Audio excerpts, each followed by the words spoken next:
Esta imaxe podería pertencer a calquera día desde hai máis dun mes, en concreto desde o 15 de marzo, cando unha palabra cambiou as nosas vidas.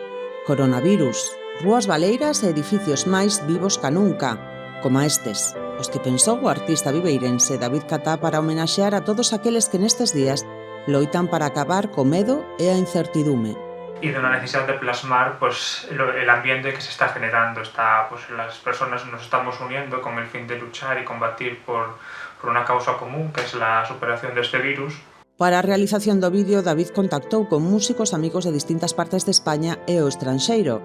Elles propuxo facer unha grabación tocando un dos seus temas, Vago a doar, e que llo enviasen e así facer realidade a súa idea.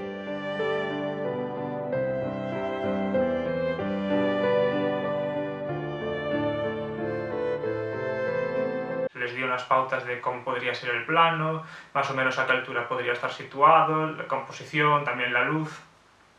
Y a medida que iba trabajando sobre el vídeo, se me ocurrió que podrían también participar gente que no estuviese tocando, sino que estuviese observando desde las ventanas, porque también era una escena que se estaba viendo mucho en muchas ciudades de todo el mundo. Unha homenaxe colectiva realizada para provocar sentimentos e sensacións.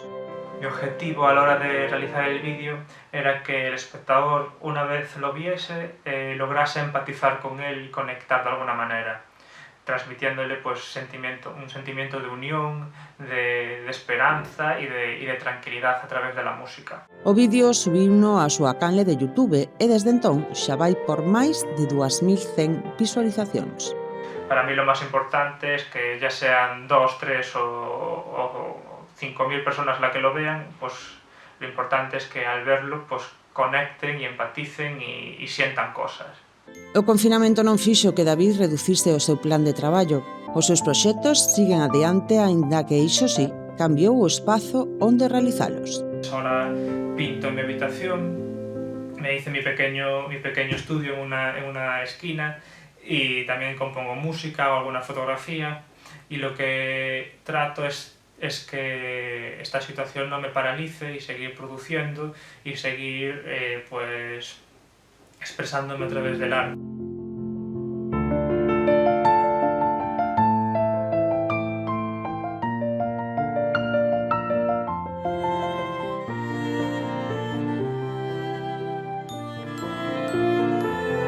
O seguinte é a realización dunha exposición na Galería Metro de Santiago de Compostela, con obras inéditas de grande formato e fotografía nas que levaba varios meses traballando.